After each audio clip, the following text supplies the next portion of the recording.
주 영상 예배로 함께 하신 성도님들을 환영하고 축복합니다. 오늘 말씀을 통해서 또 주님의 음성을 듣는 그런 귀한 시간이 다 되기를 주님의 이름으로 소망합니다.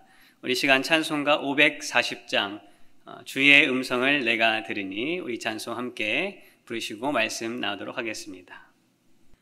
주의 음성을 내가 들으니 사랑한단 말일세. 믿는 마음으로 주께 가오니 나를 영접하소서. 내가 매일 십자가 앞에 더 가까이 가오니 그새 주의 흘린 보배 피로써 나를 정케 하소서.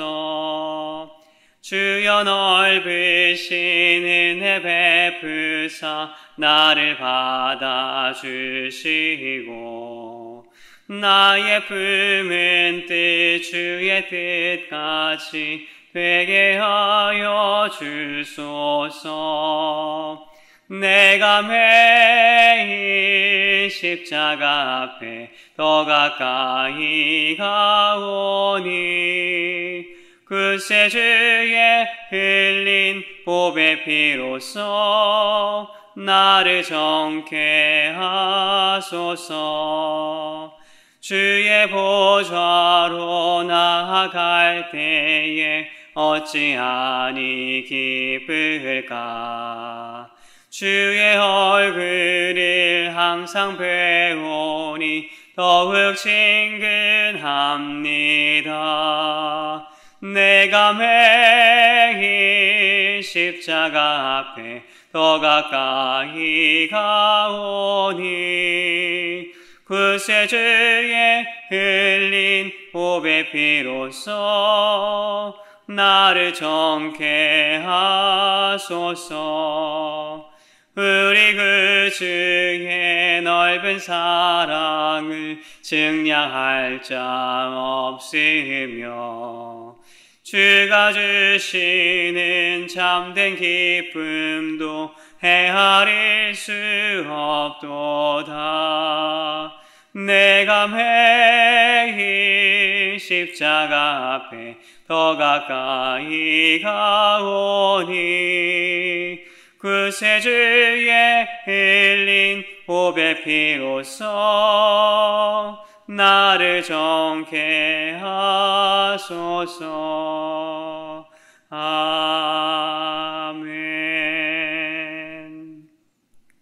오늘 함께 볼 말씀은 우리 아가서 2장 2절부터 3절 그리고 10절부터 14절까지의 말씀이 되겠습니다. 제가 읽도록 하겠습니다. 여자들 중에 내 사랑은 가시나무 가운데 백합화 같도다.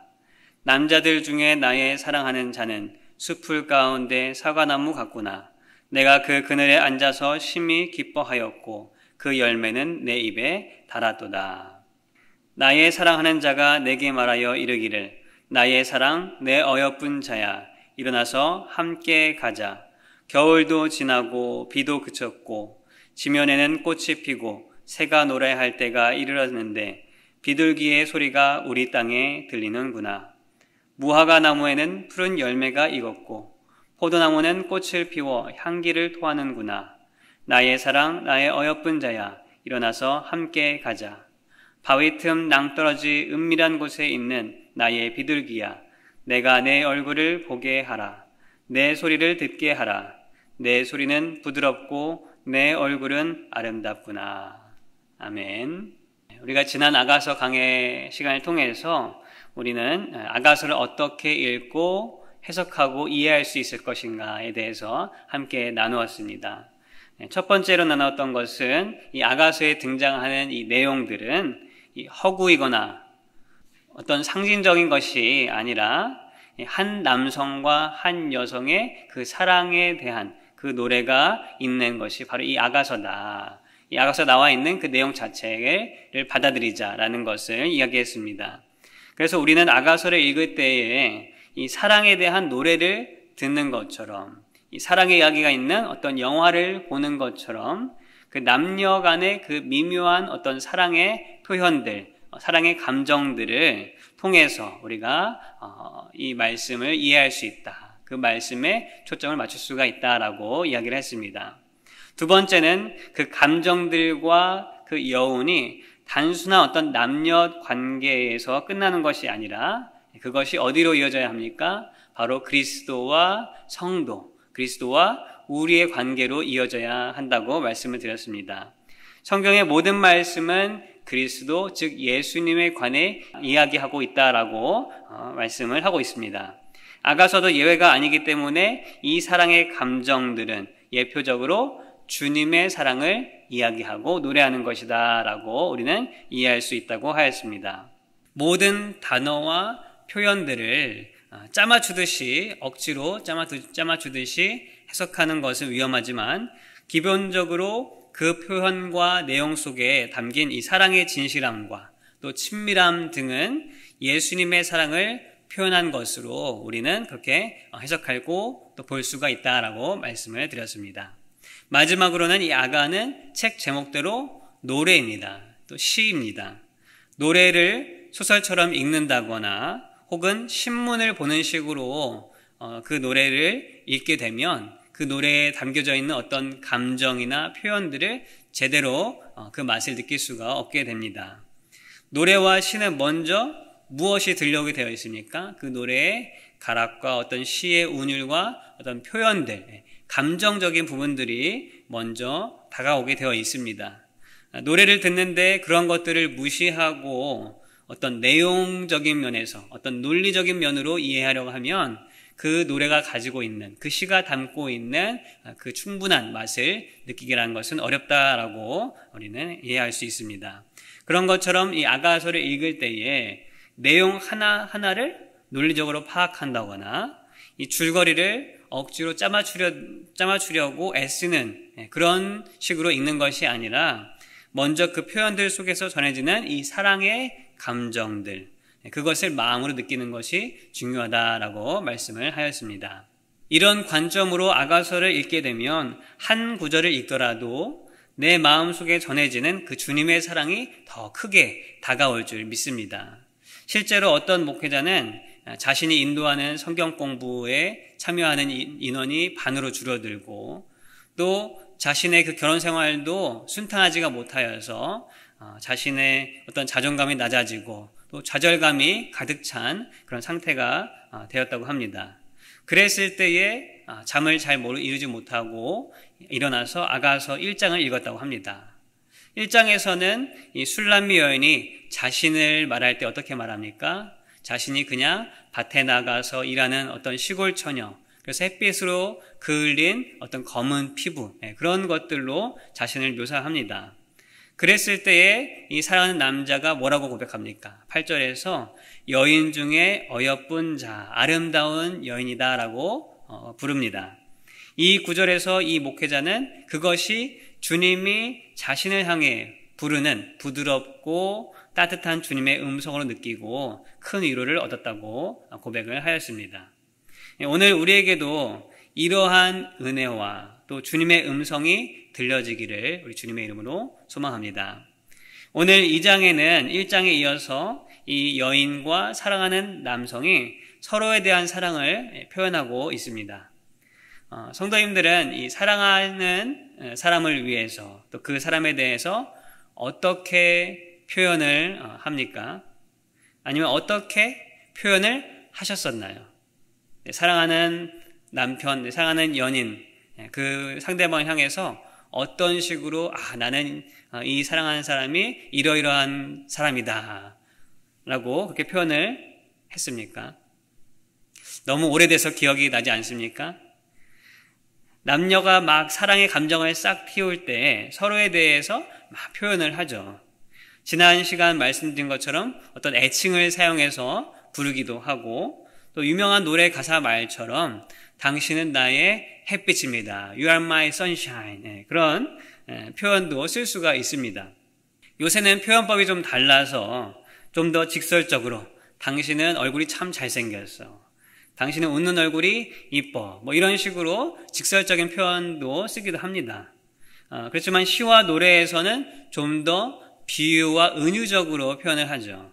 무슨 말씀인가 하면 똑같이 이쁘다, 사랑스럽다라는 말을 시에서는 우리가 알고 있는 어떤 사물이나 이미지에 비교해서 표현을 하기도 합니다. 오늘 본문 2장 2절과 3절은 각각 여인이 남자를 또 그 남자가 여인에 대해서 느끼는 감정을 그렇게 표현을 하고 있는 것입니다. 다시 한번 2절과 3절을 읽어보도록 하겠습니다. 여자들 중에 내 사랑은 가시나무 가운데 백합화 같도다. 남자들 중에 나의 사랑하는 자는 숲풀 가운데 사과나무 같구나. 중요하게 볼 표현은 가시나무 가운데 백합화 그리고 숲풀 가운데 사과나무라는 이 표현입니다. 무엇 중에 무엇 같도다라는 표현을 써서 서로가 자신의 그 눈에 얼마나 귀하고 아름다운지를 또 아름다운 존재인지를 이렇게 표현하고 있습니다. 좀 더 와닿게 쉽게 좀 표현을 설명해 드리자면 남성이 먼저 이 술람미 여인을 가시나무 가운데 백합화라고 표현을 하고 있습니다. 이 백합화는 우리가 아는 백합, 릴리 종류를 말합니다. 우리가 흔히 보는 어떤 그 하얀 백합이 아닐 수가 있겠지만 비슷한 종류의 꽃이 풍성한 그런 꽃을 말합니다. 사실 백합이라고 하는 이 표현은 1절에서 2장 1절에서 여인이 자기 스스로를 부를 때 사용한 표현이었습니다. 그런데 이것은 자신이 뭔가 아름답다, 자신이 뭔가 뽐낼 만한 것이 있다라는 그런 표현이 아니라 오히려 자기 자신을 낮추는 말로 쓰여졌을 가능성이 많습니다. 왜냐하면 1장에서도 그렇고 계속해서 이 아가서를 통해서 여인은 자신이 볼품없다라고 생각하고 있기 때문입니다. 2장에서도 백합화라고 자신을 표현한 것은 그 당시 지중해에 그 지중해 지역에 이 백합화 같은 종류의 꽃이 수없이 널려 있었기 때문에 너무나 흔한 것이었기 때문에 자신도 그 꽃처럼 그냥 수많은 것 중에 하나라는 표현을 한다라고 볼 수가 있습니다. 그런데 남자는 그런 여인에게 어떻게 말합니까? 아니다. 당신은 세상에서 단 하나밖에 없는 백합화다. 당신은 가시나무 속에서 찾아낸 하나뿐인 나의 백합화다라고 고백을 하고 있는 것입니다. 이에 여인이 얼마나 기뻤는지 남자에게 똑같이 답을 합니다. 숲풀 가운데 사과나무입니다. 여기서 이 숲풀이라는 것은 어떤 단순한 나무들, 볼품없는 나무들, 나무긴 나무지만 열매와 그늘을 줄 수 없는 그런 볼품없는 나무들 속에서 이 남자는 뭐가 같다고 합니까? 사과나무다. 풍성한 열매와 그늘을 줄 수 있는 사과나무라고 표현하고 있습니다. 어떻습니까? 만약에 사랑하는 사람이 나에게 이러한 표현을 해준다고 하면 여러분의 마음이, 여러분의 그 어떤 감정이 어떻게 되겠습니까? 물론 이 아가의 표현이 우리의 어떤 삶의 배경과 시대와는 좀 잘 맞지 않아서 이렇게 확 느낌이 오지 않을 수가 있습니다. 그렇지만 쉽게 우리가 좀 바꿔서 생각한다면은 수많은 사람이 바쁜 거리를 오가는 중에서 딱 당신밖에 보이지 않더라. 그러한 표현과 비슷하다라고 볼 수가 있습니다. 정말 신기한 것이 있습니다. 연애의 감정이 생기면 어떤 사람을 사랑하게 되면 평소에는 그렇지 않다가도 좋아하는 사람이 가장 이뻐 보이고 멋있어 보입니다. 소위 말해서 뭡니까? 눈에 콩깍지가 씌이게 됩니다.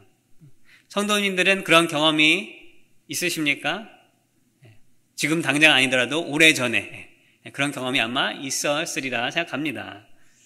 혹시 예수님의 관계에서도 그런 경험이 있습니까? 예수님께만 콩깍지가 씌인 경험. 누가 뭐래도 예수님밖에 보이지 않고 예수님 말씀만 들어오고 예수님을 알 수 있는 곳만 찾아가게 되는 그런 경험이 혹시 있습니까? 대학교 때 제 친구들 중에 재밌는 친구가 있었습니다. 1학년 1학기 때에는 다들 이제 서로 다른 곳에서 오고 또 다른 학교에 다니다가 왔기 때문에 서로를 잘 모릅니다. 그래서 서로에게 주의 깊게 보기도 하고 또 여러 친구들 만나보기도 합니다. 저도 한 친구가 있었는데 어떻게 하다가 그 친구가 이제 나중에 교회 다니는 친구였고 또 목사님의 아들이었다라는 것도 알게 되었습니다. 그런데 처음에는 그 친구가 너무 좀 소극적이고 좀 다른 친구들과 잘 어울리지 못한다라는 느낌을 많이 받았습니다. 왜냐하면 처음에 이제 대학교에 가게 되면 서로 이제 어울리기 위해서 같이 놀기도 하고 하다가 결국 이제 대학생들이 어디로 갑니까? 술자리로 가게 됩니다. 저도 처음에 친구들을 사귀기 위해서 그런 자리에 종종 가곤 했습니다. 술은 잘 마시지 못하더라도 같이 이야기하고 또 서로 알아가고 또 서로 맞춰주고 그런 자리를 함께 가졌습니다. 그런데 이 친구는 너무 그런 자리에 어울리지 못하는 겁니다. 그래서 서로 친구들이 같이 다니다 보면은 잘 어울리지 못하니까 잘 부르지도 않고 또 그 친구도 일부러 막 가려고 하지도 않고 막 그랬습니다. 그런데 우연히 기독교 동아리에서 그 친구를 만나게 되었습니다. 저도 이제 그 기독교 동아리에 가입은 하긴 했었는데 고등학교도 사실 기독교 고등학교를 다니면서 뭔가 대학교에서는 뭔가 좀 새로운 것을 해보고 싶다라는 마음이 들어서 잘 가질 않았습니다. 근데 나중에 갔는데 그 친구가 거기에 있었습니다. 그런데 제가 깜짝 놀란 게 무엇이었냐 하면은 수업 시간이나 어떤 친구들과의 자리에서 참 소심해 보이고 또 자존감도 낮아 보이고 막 그랬던 그 친구가 그 기독교 동아리에서는 막 활기차게 막 있고 이야기하고 하는 것을 보고 제가 깜짝 놀랐습니다. 나중에 친해지면서 이제 알게 된 것이 그 친구는 이 예수님, 교회, 어떤 기독교 문화 이런 것밖에 모르는 그거 외에는 관심이 없는 그런 친구였다는 것을 알게 되었습니다.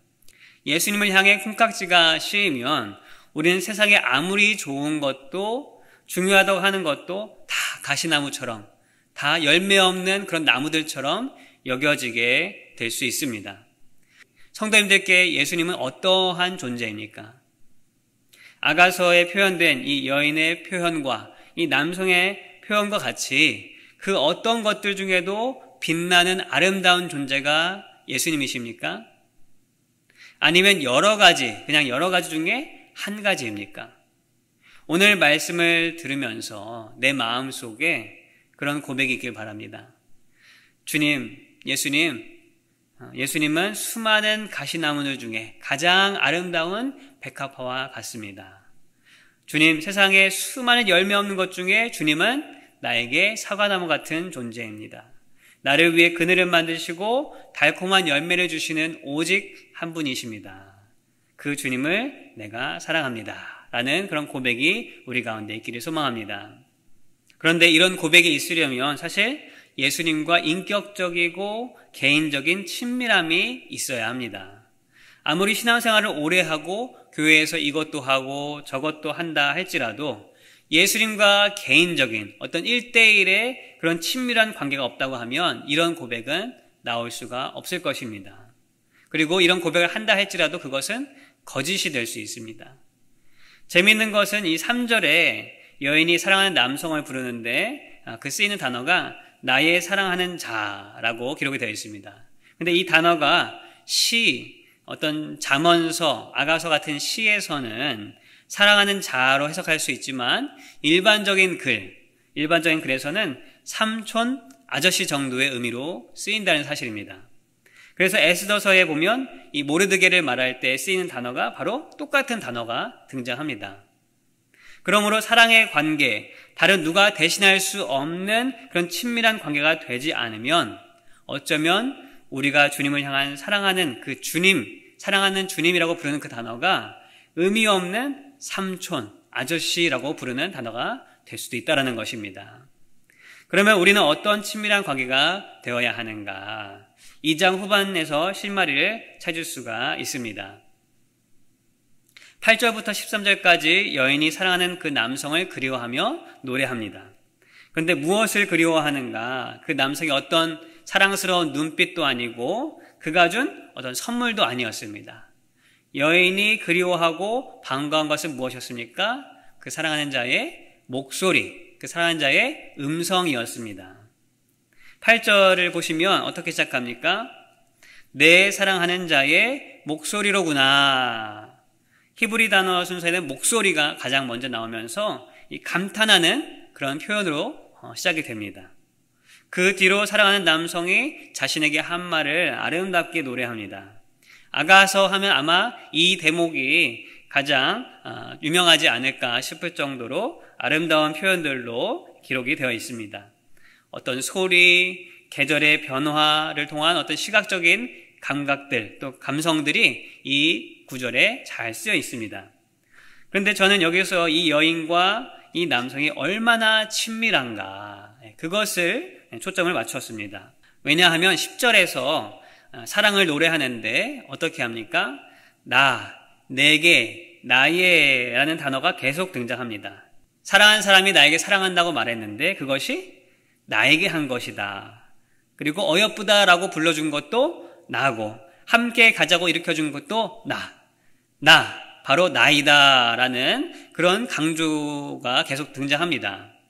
어떻게 보면 이기적인 표현 같지만 사랑의 관계에서는 당연한 것이고 필요한 것이기도 합니다. 본래 여인은 자기 자신을 어떻게 고백합니까? 평범하고 촌스럽고 볼품없는 자다라고 고백을 했던 사람입니다. 그러나 사랑하는 연인과의 관계에서는 그 사랑이 오직 자기 자신만을 향하기를 바라고, 그가 한 말 하나하나가 누구를 향해서?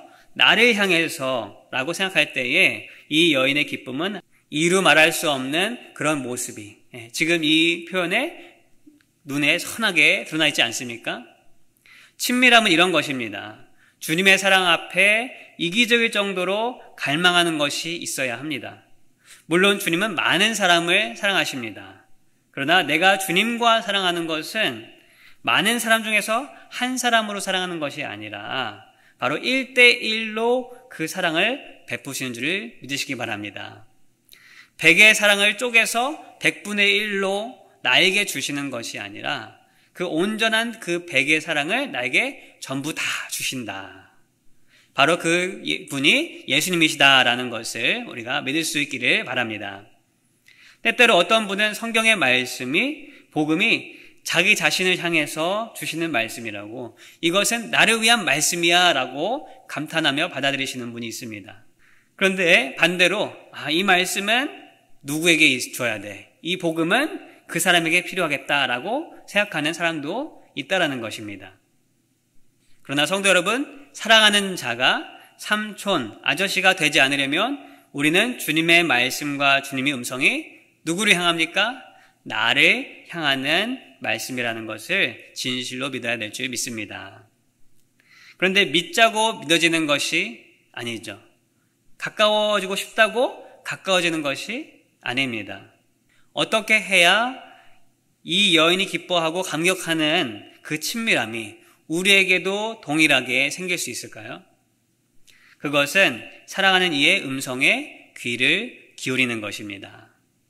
사랑하는 주님의 음성에 귀를 기울이는 것입니다. 저하고 저의 아내는 롱디, 장거리 연애를 했습니다. 한 사람은 미국에 있고 한 사람은 한국에 있고 그렇게 연애를 시작을 했습니다. 어떻게 연애를 했을까요? 궁금해하시는 분들이 더러 있는데 전화를 많이 했습니다. 전화 통화를 많이 했습니다. 다른 연인들 같았으면 만나고 뭐 먹고 영화하고 그런 것에 아마 투자를 많이 했을 텐데 저희는 오로지 이 전화비에만 돈을 썼습니다. 조금 시간이 지나면서 화상 채팅이 가능해서 이제 얼굴도 보곤 했지만 한동안은 전화, 목소리만 듣고 그렇게 연애를 했습니다. 근데 재밌는 것이 전화로, 목소리로만 연애를 하다 보니까 서로를 더 잘 알고 더 친밀하게 되었습니다. 어떻게 그렇게 되었는가? 여러분도 해보시면 아시겠지만 전화통화를 몇 분 지나면 무슨 말을 하겠습니까? 사랑한다고 30분 동안, 1시간 동안 계속 떠들 수 있는 것도 아니고 어떤 설교를 하는 것도 아니고, 그렇기 때문에 조금 시간이 지나면 어떻게 됩니까? 시시콜콜한 이야기, 이것도 얘기하고 저것도 얘기하고 오늘 아침밥은 무엇을 먹고 무슨 옷을 입고 별의별 얘기를 다 하게 되는 것이죠. 그러면서 점점점 이 속에 있는 이야기가 나오죠. 자신의 어떤 가치관이나 어떤 생활의 모습들, 그러한 깊은 이야기들을 서로가 하게 되었습니다. 그러면서 물론 이 통화로, 전화로 다 알 수 있는 것은 아니지만 서로가 아주 가까워지고 친밀해졌습니다. 그래서 나중에 제가 미국에 왔을 때 처음 만나봤지만 전혀 어색하지 않은 그런 관계가 되었습니다. 사랑하는 이와 대화하고 서로의 음성에 귀를 기울인다는 것은 친밀함을 만듭니다. 아가에 나오는 이 여인도 어떻게 이런 아름답고 친밀한 사랑 고백을 할 수 있었습니까? 사랑하는 남자의 그 소리에, 그 음성에 귀를 기울였기 때문입니다. 눈에 보이지 않지만 소리로 먼저 그 사랑하는 사람의 그 음성을 알아차리는 그 모습, 우리에게도 필요한 줄 믿습니다. 우리는 어떻게 주님의 음성에 귀를 기울일 수 있을까요? 여러 가지가 있겠지만 오늘 함께 나누고 싶은 것은 바로 기도입니다. 기도의 시간을 통해 우리는 주님의 음성에 귀를 기울일 수 있습니다. 사실 우리는 기도는 우리가 주님께 내가 원하는 것을 간구하는 그런 것으로 생각하기가 참 쉽습니다. 그리고 우리의 실제적인 기도의 모습들도 그런 것들이 대부분이지 않을까 싶습니다. 그런데 우리가 기도를 흔히 뭐라고 합니까? 주님과의 대화라고 합니다. 그렇다면 그것은 나 혼자만 이야기하는 것이 아니고 내가 주님의 음성을 듣고 그 음성에 귀를 기울이는 것도 필요하다라는 것을 말하는 것입니다. 우리에게는 그 주님의 음성을 들을 수 있는 이 마음의 준비와 여유가 필요합니다. 주님과 친밀한 사이가 되기를 원하십니까? 주님이 우리를 향해 어여쁜 자야 일어나 함께 가자라고 불러주시기를 원하십니까? 우리는 기도에 무릎을 꿇고 주님의 음성에 귀를 기울여야 할 줄 믿습니다. 어쩌면 기도하지 않는 것은 이 사랑하는 여인에게서 걸려온 그 전화를 무시하고 받지 않는 것과 같을 수 있습니다. 오늘도 분명 주님은 우리를 향해서 이 사랑의 메시지를 끊임없이 보내고 있는 줄 믿습니다. 또한 우리 삶에 꼭 필요한 격려와 위로, 도전도 말씀해 주고 있는 줄 믿습니다. 여러분의 이 사랑의 전화에 부재중, 미스콜만 가득 있지 않기를 바랍니다. 오늘 우리가 내가 정해진 시간에 무릎을 꿇고 그 주님의 음성에 귀를 기울임을 말미암아 주님이 말씀하시는 그 말씀 하나라도 놓치지 않도록 또 그 말씀을 듣고 기도하는 시간을 통해서 주님과 더욱 가까워지는 저와 우리 모든 성도들 다 될 수 있기를 소망합니다. 말씀을 맺겠습니다. 주님은 나에게 어떠한 분이십니까? 어떻게 내가 그 주님을 표현하고 있습니까? 많은 것 중에 한 가지가 아니라 썩어져가고 열매 없는 세상 속에 나를 살리는 오직 한 분, 그분이 나의 주님이시다라고 고백할 수 있는 우리 모두가 되기를 바랍니다. 그리고 그 고백은 단순한 어떤 거칠의 말이 아니라 진정으로 주님의 음성에 귀 기울이는 기도의 시간들을 통해서 친밀해진 관계 속에서 나온 그런 나의 진실된 고백이 되기를 소망합니다. 조용히 주님과 나의 관계를 돌아보면서 더욱 친밀한 사랑의 관계가 되기를 진심으로 갈망하는 저와 우리 모든 성도님 되시기를 주님의 이름으로 축원합니다. 함께 기도하겠습니다. 사랑의 주님 감사합니다. 오늘도 우리를 향하여 나의 사랑, 나의 어여쁜 자라고 불러주시는 그 주님의 음성에 우리가 귀 기울일 수 있도록 하시니 주님 감사합니다.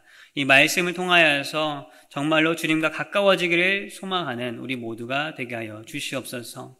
세상에 많은 것들이 있다 할지라도 주님이 없으면 우리에게 아무것도 아니고 아무것도 없다 할지라도 주님이 있으면 나에게 모든 것이 있다라고 고백할 수 있는 우리의 모든 신앙의 자세들 또 주님과의 관계가 될 수 있도록 주님 인도하여 주시옵소서. 말씀 붙잡고 또 각자의 자리에서 각자의 삶에서 기도하며 나아갈 때에 주님 사랑으로 우리가 숨쉬게 하고 또 그 사랑으로 말미암아 다른 이들을 살릴 수 있는 우리 모두가 되게 하여 주시옵소서. 감사히 예수님의 이름으로 기도하옵나이다.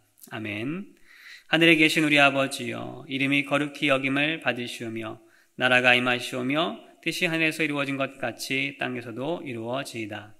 오늘 우리에게 이러한 양식을 주시옵고 우리가 우리에게 죄 지은 자를 사하여 준 것 같이 우리 죄를 사하여 주시옵고 우리를 시험에 들게 하지 마시옵고 다만 악에서 구하시옵소서. 나라와 권세와 영광이 아버지께 영원히 있사옵나이다. 아멘.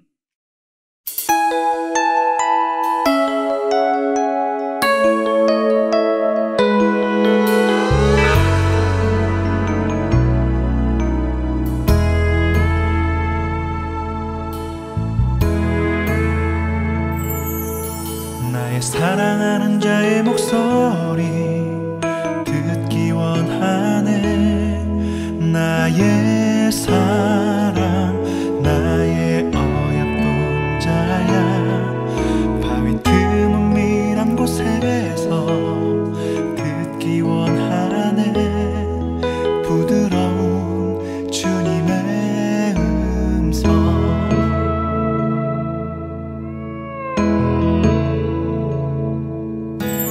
사랑하는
자의 목소리 듣기 원하네.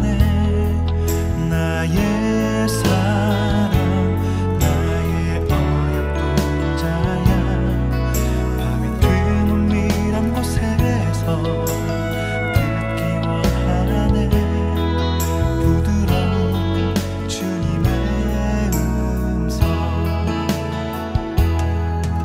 나의 사랑 나의 사랑 나의 어여쁜 자야. 일어나 함께 가자. 나의 사랑